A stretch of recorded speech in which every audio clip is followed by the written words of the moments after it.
अस्सलामुअलैकुम my social media family. उम्मीद करती हूँ कि आप सब लोग हिफ्ज़-ओ-मान से होंगे, खुशबाश होंगे। खुशबाश पे मैंने इतना जोर इसलिए दिया है क्योंकि आज मैंने आपको 4 खुशखबरियां सुनानी है। तो बहुत बुरी बुरी खबरें आ रही थी, इसलिए किसी अच्छी खबर को सुनने के लिए कान तरस गए थे और ये 4 खुशखबरियां आपको सुनाती हूँ। फिर उसके बाद जो है ना बाकी की फिर वही एज यूजुअल बैड न्यूज़ है। तो चलिए ज़रा आप शुरू करते हैं। सबसे पहली जो खबर है वो ये है कि तारीख में पहली बार ये होने जा रहा है 75 साल तारीख में कि रूस का जहाज जो है वो पाकिस्तान अब डायरेक्ट पाकिस्तान के साथ तिजारत करेगा।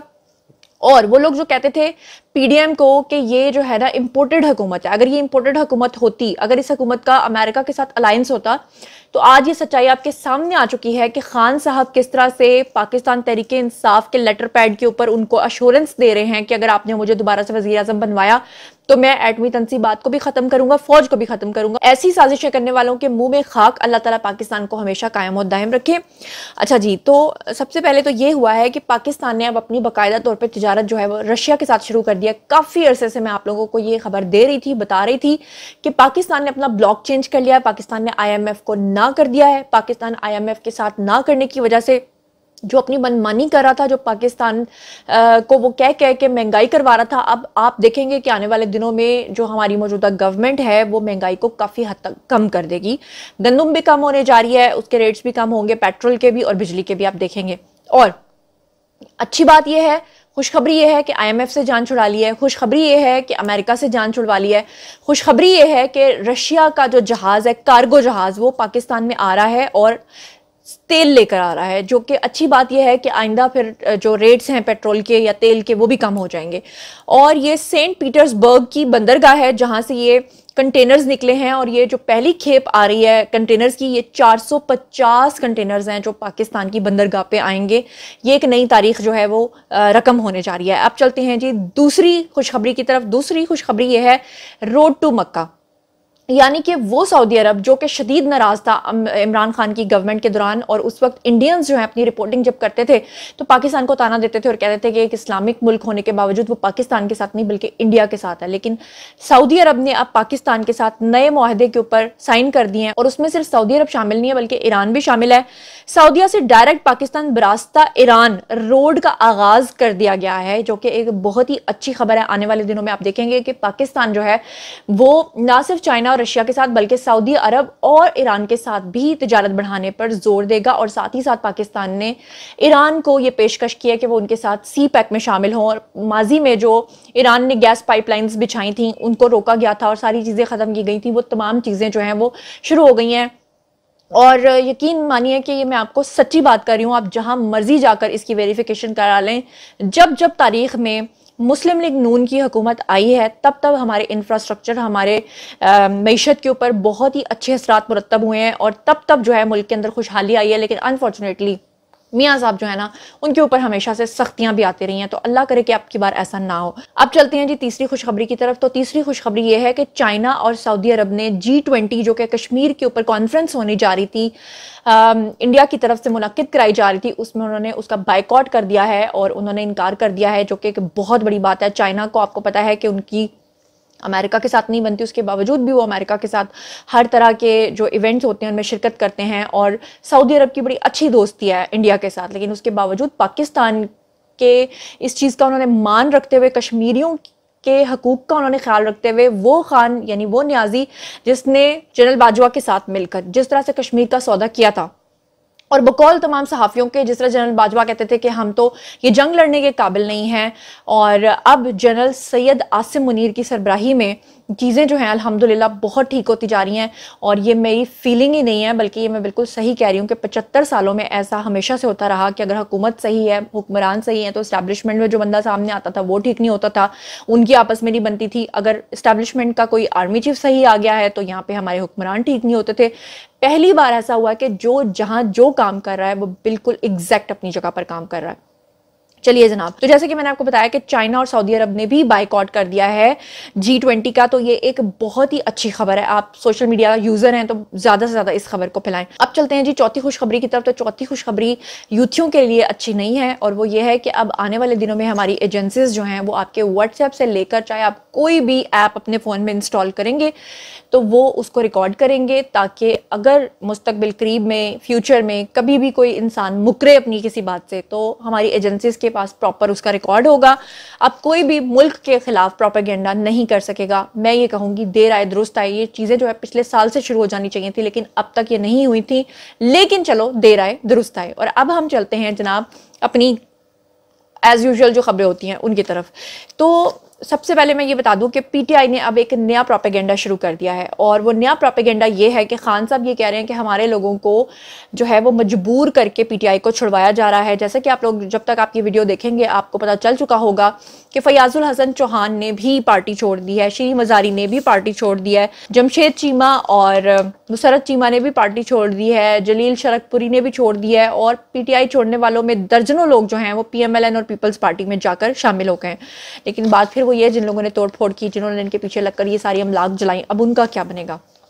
बहरहाल जो जिस चीज़ में शामिल है उसको उसकी सज़ा भुगतनी पड़ेगी। खदीजा शाह के हवाले से जब तक मैं ये वीडियो बना रही हूँ तब तक तो वो मफरूर है। हालांकि उनका ऑडियो आया था जिसमें उन्होंने कहा था कि वो अपने आप को जो है वो तहवील में देने जा रही हैं, लेकिन उसके बाद वो फिर से भाग गई हैं। उनके शौहर जो है वो अभी भी तहवील में हैं, और बताने वाले ये बताते हैं कि खदीजा शाह जो हैं उन्होंने किसी तरीके से अप्रोच करवाया है कुछ जनरल्स को भी आर्मी में, और हमारे जो प्राइम मिनिस्टर हैं उनको भी, लेकिन शहबाज शरीफ साहब ने सीधा सीधा इनकार कर दिया है कि जो उस दिन अमलाक को जलाने में था शामिल उसको माफ़ी नहीं मिलनी। अच्छा, अब मैं आपको बता दूं कि खान साहब जो है वो एक नया प्रोपेगेंडा कर रहे हैं, और वो प्रोपेगेंडा ये है कि उनका वो ये बयानिया बनाना चाह रहे हैं कि जितनी भी खवातीन जो उस दिन तमाम शामिल थीं उस तोड़ फोड़ में, उनके ऊपर जो है खुदा ना खास्ता जिनसी ज्यादती की जा रही है। और ये खान साहब पहली बार नहीं कर रहे, इससे पहले भी आपने देखा होगा कि खान साहब के जितने भी साथी जेल से छूटकर जब वापस आते थे तो खान साहब उनके साथ एक प्रेस कॉन्फ्रेंस करते थे, और उसमें खान साहब सीधा सीधा ये ऐलान करते थे कि इसके कपड़े उतारे गए, इसको नंगा करके मारा गया, इसके साथ ये किया गया, इसके साथ वो किया गया। तो मैं आपको ये बता दूं कि ये जितनी भी खवातीन हैं इनके खिलाफ कानून के मुताबिक जो कार्रवाई है वो होगी, लेकिन जिनसी ज्यादती की जो बात की जा रही है वो सरासर झूठ है। खान साहब क्या कह रहे हैं औरतों के बारे में, जरा मुलाहिजा फरमाइए। और मैं अपने वकीलों से हर रोज मिलता हूं, अपने ILF के वकील जो बड़ा जबरदस्त काम कर रहे हैं, वो कहते हैं उनको मिलने नहीं देते, तो उसकी मुझे बड़ी तकलीफ है। फिर उससे भी ज्यादा जो उन्होंने हमारी औरतें पकड़ी हुई हैं, यानी जो सोशल मीडिया के ऊपर एक्टिविस्ट थी उनको कईयों को पकड़ लिया है, यानी सिर्फ उनका कसूर था तहरीक इंसाफ को सपोर्ट करने का। जी, तो आप लोगों ने वीडियो देख लिया। अच्छा, अब आप ये देखें कि एक तरफ खान साहब कहते हैं कि उस दिन जो तोड़फोड़ हुई वो लोग ही हमारे नहीं थे, दूसरी तरफ वो कह रहे हैं हमारी औरतें। अच्छा, तीसरी तरफ मैं जरा इनकी औरतें आपको दिखाना चाहती हूँ कि ये औरतें किसी रहम के काबिल हैं। अभी तक ये जो कोर कमांडर के अंदर ये खातून आपको नजर आ रही है, जरा इसका वीडियो तो देखें। इससे पहले भी जितनी खवातीन पेस्ट्रियां और जितने भी लोग आपको नजर आए हैं उनकी हरकत सकनात मैं आपको प्रीवियस वीडियोज में दिखा चुकी हूँ। जरा देखें, ये एक पेंडू सी आंटी है और ये किस तरह आगे आगे बढ़ के जो है ना वो क्या कहते हैं जबलियां मार रही है, जरा देखिए। जो मैं कंट्रोल करना था उनको तुम ले गए, अब इस अवाम को कौन कंट्रोल करेगा? आओ सालों मुकाबला करो, तेरे बाप का मंत्री है सालों। अच्छा, बात सिर्फ इस पेंडू आंटी तक नहीं है, बात यह है कि जितने भी यहूदी हजरात हैं, वो कादियानी हजरात हैं, वो क्यों खान साहब को इतना ज़्यादा सपोर्ट करें, ये मेरी समझ में नहीं आ रहा। मिसाल के तौर पे मैं हूं ना, मेरे बारे में सबको पता है कि मैं तनकीद करती हूँ इन लोगों के ऊपर। कभी वो लोग मेरे हक में वीडियो बनाएंगे? अगर वो बनाएंगे तो उसका मतलब है कि फिर मतलब चीज़ें समझ में आती है ना। अब ये गौहर शाही नाम का एक शख्स है, और आपको याद होगा कि इसने पहले भी वीडियोस अपलोड किए थे और इसने बदतरीन हमारे पाकिस्तानी एजेंसीज के ऊपर तनकीद की थी, और इसने जनरल आसिम मुनीर के बारे में बहुत ही गंदी ज़बान इस्तेमाल की थी, और इसने कहा था कि हम 11 अप्रैल का टाइम दे रहे हैं वरना हम ये कर देंगे, हम वो कर देंगे। मैं इसके प्रीवियस वीडियोज़ पे आपको दिखा चुकी हूँ। अब ये जो गौहर शाही नामी शख्स है, इसने जनाब आली क्या हरकत की है कि ये इमरान खान के बारे में क्या कह रहा है। ये कह रहा है कि जब वो आकर सीट पर बैठेंगे, यानी ये तब की बात कर रहा है जब वो प्राइम मिनिस्टर बनने वाले थे। ये पुराना वीडियो है, लेकिन जरा सुनिए कि वो क्या क्या कहता रहा है इमरान खान के बारे में। Have a look. जब इमरान खान आ जाएगा ना अपनी सीट पर, तो फिर हम बातनी तौर पर इसके सामने जाहिर होंगे।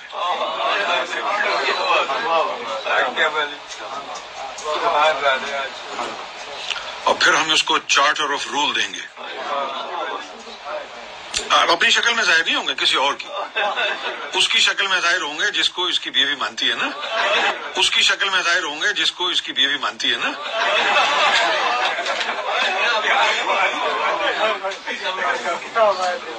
हाँ, तो फिर इसको खींचेंगे रूहानियत की तरफ। अच्छा, ये वीडियो मैंने आपको क्यों सुनवाया है गौहर शाही वाला, क्योंकि ये कादियानी जो थे ये खान साहब के साथ मिलकर जो हुकूमत के दौरान बदतरीन हरकत कर रहे थे वो ये कर रहे थे कि इन्होंने नाउजुबिल्लाह कुरान पाक का तर्जुमा तब्दील कर दिया, इन्होंने हमारे निसाब के अंदर तब्दीलियां कर दी, जहां जहां आयात के तर्जुमे थे इन्होंने वो चेंज करवा दिए। अगर आपको मेरी बात पे यकीन नहीं आता तो ये वीडियो देखिए। जो भी को कलमा पढ़ता है ना, मैं कहता हूँ उसके अंदर खून खोलना शुरू हो जाता है। कुरान गलत, हदीस गलत, तौहीन रिसालत, तौहीन सहाबा, कायद-ए-आज़म, अल्लामा इकबाल, सर सैयद अहमद खान और कश्मीर, इसमें ऐसे अल्फाज हैं जिसपे अल्लाह माफ करे पूरे पाकिस्तान में, इसलिए मैं किताबें दिखा नहीं रहा, आग लग सकती है। हजूर अकरम सल्लल्लाहु अलैहि वसल्लम के बारे में इंतहाई वो जो अल्फाज हैं वो 295 सी लगती है, सीधी सीधी। तौहीन सहाबा इसमें दर्ज है, किताब के अंदर लिखा हुआ है, हमारी इंग्लिश की किताब, और ये मैट्रिक लेवल पे बच्चियों को पढ़ाई जा रही है। अच्छा, अब हम चलते हैं जी अगली पॉइंट की तरफ, और ये बड़ा मिसिंग पर्सन्स के हक में बड़ी आवाज़ अब खान साहब को याद आ रही है बुलंद करना। तो माजी में मरियम नवाज़ ने एक मरतबा ये कहा था अपने एक खिताब में कि बलोचियों को जो उठाया जाता है उसमें जो उनको मिसिंग पर्सन्स के तौर पे बना दिया जाता है तो ये उनके साथ बड़ी ज़्यादती है। उस वक्त आपको याद होगा कि यही इमरान खान थे और यही इमरान रियाज खान थे जिन्होंने बदतरीन किस्म की तनकीद की थी मरियम नवाज़ के ऊपर। उन्होंने कहा था कि जो बलोची पकड़े जाते हैं वो बिल्कुल सही पकड़े जाते हैं। ये मुझे इमरान रियाज खान का ज़रा वीडियो देखिए। सबसे पहले जो पहला नुकता उसकी तरफ, बलूचिस्तान से उठाए गए ज्यादातर लोग बेकसूर हैं, ये मरियम नवाज साहबा ने कहा। देखिए, जो लाखों की आबादी है, बहुत बड़ी आबादी है बलूचिस्तान की, उन शहरों में लाखों लोग रहते हैं जहां से चंद लोग उठाए गए हैं। अब इन्हें बिल्कुल बेकसूर आप कह सकते हैं? कैसे कह सकते हैं? यानी किसी को वैसे ही दिल किया, किसी की शक्ल पसंद नहीं आई, इसको उठाकर ले गए, या एजेंसी वालों ने उठाया, या वो खुद गायब हो गया, या गैर मुल्की लोग उठा के ले गए। कोई भी ले गया उठा के, उसका कोई ना कोई किसी ना किसी जगह पे कोई ना कोई फड्डा पंगा तो था जिसकी वजह से वो उठाया गया। जी, तो आपने इमरान रियाज खान का वीडियो देखा कि माजी में वो क्या कुछ कहते रहे, और ये वही बात है कि साड़ी वारी इंज ते तुहाडी वारी उंज नहीं ऐसी होने देना। तो जनाब अली, अब मैं आपको बता दूं कि मरियम नवाज ने अब जो है ना शदीद तनकीद का निशाना बनाया है बुशरा बीबी को। उन्होंने कहा कि ना तो उनका जादू टोना काम आया, ना काली दाल। ये काली दाल वही है जो रेहाम खान ने अपनी किताब में लिखा था कि एक दिन मैं आई और मैंने खान साहब को देखा और वो बिल्कुल उस हालत में थे और सारे जिस्म के ऊपर काली दाल मल रहे थे। और जब मैंने खान साहब से पूछा तो उन्होंने कहा कि मेरे एक मुर्शिद हैं जिन्होंने मुझे काली दाल दी है मलने के लिए। उस वक्त रेहाम को अभी पिंकी आंटी के ऊपर से शको शुबहात थे, यानी उनको ये नहीं पता था कि औरत मेरा घर खराब कर देगी। हालांकि उस वक्त भी खान साहब के हाथ में अंगूठी जो है वो पिंकी आंटी की थी। तो मरियम नवाज कहती है कि जादू टूना भी काम नहीं आया, काली दाल जो मली वो भी काम ना आई, मुर्गियाँ जलाना, क्योंकि ये आपको याद होगा कि पहले भी अपने वीडियोस के अंदर मरियम नवाज इसका जिक्र करती रही हैं और हुकूमती एहलकार हत्ता के प्राइम मिनिस्टर जो हैं उन्होंने भी बताया था कि बनी गाला के अंदर इन्होंने एक बड़ा सा खड्डा खुदवाया था और उसमें 30,000 मुर्गियों को इन्होंने जला दिया था, आग लगा दी थी। वहाँ पे जनरल बाजवा के पुतले भी लगाए हुए थे, उसमें सुइयां भी चुभोते थे।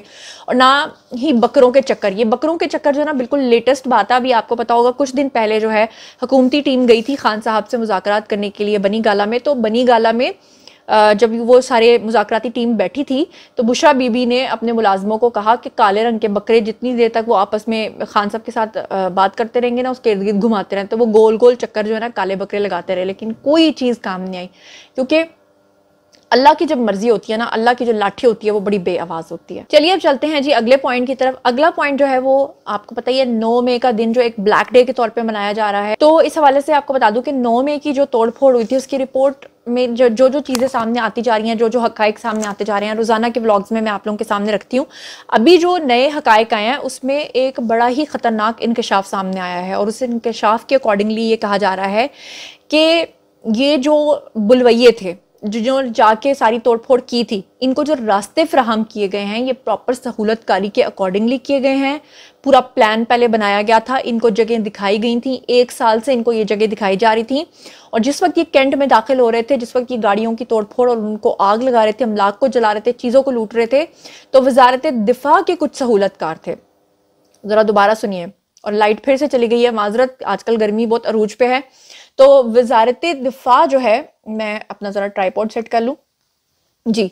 तो वजारत दिफा के कुछ लोग थे जिन्होंने इन लोगों को सहूलतकारी फराहम की, जिसके बाद ये वहां तक पहुंचे थे। तो ये आप देखेंगे कि आने वाले दिनों में वजारत दिफा के जो लोग हैं वो भी बड़े बड़े शिकंजे में आने वाले हैं। फैसल वाउडा ने भी आपको पता होगा कि इस बात का जिक्र किया है कि कौन कौन लोग इसमें शामिल थे। तो आप देखेंगे कि आने वाले दिनों में बड़े बड़े लोग जो हैं वो आपको शिकंजे में नजर आएंगे। अच्छा जी, लाइट को इग्नोर कीजिएगा, लाइट आ रही है जा रही है, लेकिन हमारी बात का तसलसल यहीं पे कायम रहना चाहिए। और मैं आपको बता दूं कि साइफर की जो कहानी है, जो खान साहब ने शुरू की थी कि अमेरिका को एब्सोल्युटली नॉट कहा था, इस वजह से ऐसा हुआ था और सारी चीजें, मैं आपको एक ग्रिड दिखाना चाहती हूँ जिसमें आप देखिएगा कि साइफर की कहानी इमरान खान क्या बताते रहे और उनके अपने ही साथी असद कैसर ने अब उनका पोल खोल दिया है। असद कैसर पश्तो में बात कर रहे हैं, लेकिन नीचे तर्जुमा आपको नजर आ रहा है, आप उसको पढ़ सकते हैं, जिसमें असद कैसर कह रहे हैं कि ये सारी कहानी खान साहब ने ऑन पेपर बनाई थी और हम सबको कहा था कि आपने ये करना है। और असद कैसर उसमें बता रहे हैं कि उस वक्त मैं भी वहां पर मौजूद था। तो असद कैसर भी फिर इसमें जो है ना उतने ही शरीक हुए जो आज अगर इस चीज का पोल खोल रहे हैं, उस वक्त पोल खोलते।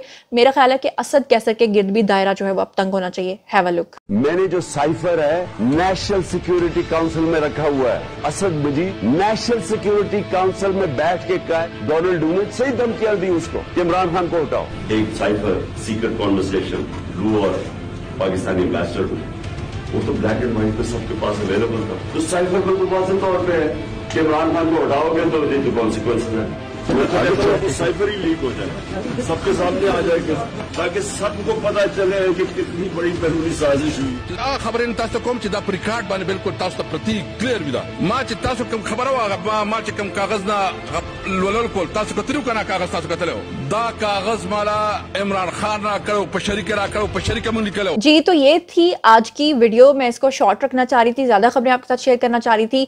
जिन लोगों ने पीटीआई को छोड़ दिया उनके बारे में आप लोगों का क्या कहना है, और जो 4 खुशखबरियां आज मैंने आपको सुनाई हैं उनके बारे में आपका क्या कहना है। और ये जो साइफर वाली कहानी और जितनी भी सारी चीजें और हकाइक मैंने आपको बताए हैं, और जिस तरह से खान साहब ने निसाब के अंदर तब्दीलियां की और जिस तरह से खान साहब ने एक बदतरीन किस्म का फितना जो है हमारे मुल्क में कायम किया, इन सब चीजों के बारे में आप लोग क्या सोचते समझते हैं, आइए कमेंट सेक्शन में शेयर कीजिए। पर्सनली जवाब दूंगी। मजीद खबरें, व्लॉग्स, इंटरव्यूज और सियासी तस्दीर जानने के लिए वैसा कनेक्टेड रहना हरगिज़ मत भूलिएगा। चैनल को सब्सक्राइब कर लीजिएगा। अपना बहुत ख्याल रखिएगा। अल्लाह निगहबान।